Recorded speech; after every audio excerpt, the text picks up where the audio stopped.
All right, listen up. Stop memorizing those endless lists of organ effects. Seriously, it's a total waste of time. All you really need to do is meet the two commanders living inside you. So forget the textbook for a minute. We're going to open something way cooler, an alchemist's guide. And inside, we're going to find the story of your body's most critical control system, right? The autonomic nervous system. But we're not going to learn it as a boring list of facts. No way. We're going to experience it as a tale of two powerful rival commanders.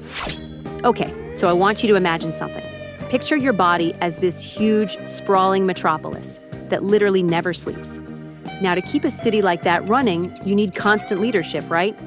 Well, that's where our two commanders come in. They are locked in this perpetual duel. But here's the thing, it's not a duel for destruction. It's for the perfect, delicate balance that keeps you alive. First up, let's meet the crisis commander. His name, General Sympathetic. This guy is the fiery, high-energy leader of the fight-or-flight division. He's stationed in his Thoracolumbar fortress, which runs right along your spine, and he is the city's absolute first line of defense. He's always watching, always ready to go. And believe me, when he acts, the entire metropolis feels it. So, who's his opposite? We'll get to him in a bit. So, what exactly happens when an alarm gets triggered? And this could be anything, right? An external threat, like you're in sudden danger, or even an internal one, like the stress of a huge exam. Well, this is the moment the general takes command. He issues his call to arms, and the whole metropolis snaps to attention, preparing for immediate, decisive action. And the general's response is, well, it's incredibly fast. Like blink and you'll miss it fast. First, a threat is perceived. Instantly, he sounds the golden war horn. Now, this isn't an actual sound, it's a chemical signal, a massive flood of his chief messenger, Norepinephrine. This signal just flashes through the entire city, carrying his orders. Go into crisis mode, now. And his orders, they are sharp, they are clear, no messing around. Beat the drums. And bam, the heart starts pounding faster, harder, pumping that fuel out to the muscles. Open the gates. The airways in the lungs just fly open, dilating to pull in as much oxygen as they possibly can. Widen the eyes. Your pupils expand, letting in every last bit of light to assess the threat. See? Every single action is about one thing: peak performance. But look, the general's strategy is about more than just going on the attack. To fuel this whole crisis response, he has to make some really tough calls. Close the kitchens, he commands. And just like that, digestion, a process that takes a lot of time and energy, is shut down immediately. Then, release the reserves. The liver gets the order to just dump its stored glucose right into the bloodstream. You get this massive surge of instant energy. It's simple, really. In a crisis, you spend everything you have to survive. But a city just can't stay at war forever, can it? I mean, that constant state of alert, it just leads to burnout and ruin. So, once the danger is past, a new leader has to step out from the shadows to restore order.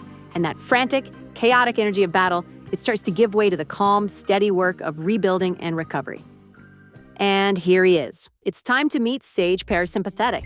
He's the calming leader of the Rest and Digest division. He operates from these serene craniosacral temples, located way up in the brainstem and down in the lower spine. His influence, it's the complete, total opposite of the general's. His messenger isn't a loud war horn, it's more like a gentle whisper, and it's carried by a chemical called acetylcholine. You'll see, the sage's process is just as methodical as the general's is frantic. It's a beautiful contrast. First things first, the threat has to be gone.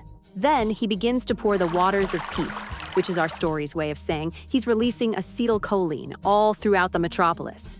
And this chemical signal, it doesn't shout at you. It soothes, and it carries his orders for one thing: restoration. And his orders are like a common balm for the whole city. Slow the drums, and the heart's frantic pace just eases back down to a slow, steady rhythm. Narrow the gates. The lungs' airways gently return to their normal size, and your breathing gets deeper, slower. Focus the sight. The pupils constrict, allowing for calm, focused vision now that the immediate danger has passed. See the difference? And this is where we see his true purpose: rebuilding. The sage gives the order, reopen the kitchens, and suddenly the entire digestive system just whirs back to life, breaking down food, absorbing nutrients. The whole metropolis gets the command to build the reserves, storing up energy, repairing tissues. His entire focus is on long-term sustainability and growth. So what you have here is this constant back and forth, right? Between the general's urgent call to arms and the sage's calm call for peace. And yeah, it might look like a conflict, but it's so important to understand this. It's not a battle to be won. It's more like a perfectly choreographed dance. And this dance is the absolute key to your survival. Now, this dance actually has a scientific name. It's called homeostasis. And all that means is it's that state of steady internal balance that your body is always striving for.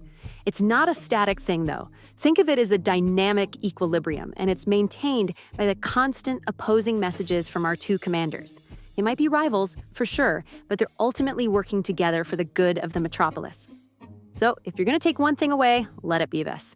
Think of General Sympathetic as your body's venture capitalist. He's spending energy, spending resources to seize an opportunity or survive a threat.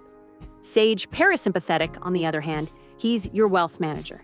He's carefully conserving and reinvesting all those resources for long-term health and stability. And the thing is, you absolutely need both of them.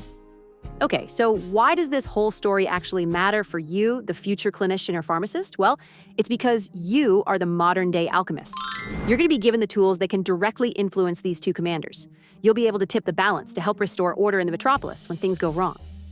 Let's take a look at a couple of these tools, okay? A beta blocker, for instance. That one specifically targets General Sympathetic. Now, it doesn't remove him from command or anything, but it basically puts earmuffs on the heart, blocking some of his beat the drums orders, and that helps lower blood pressure. Then, on the flip side, you've got a drug like Atropine. It goes after Sage Parasympathetic, blocking his calming influence, which can be absolutely crucial in some medical emergencies. See, you're learning how to speak the language of the commanders.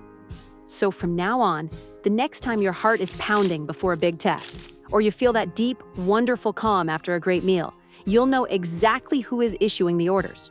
In fact, just take a second right now. Feel your own heart rate. Notice your breathing. Which commander is at the helm of your Metropolis? Because by understanding your story, you finally move beyond just memorizing facts, and you begin to truly understand the living, breathing city inside you. If this helped you have that click moment, like and subscribe so you won't miss the next piece of lore.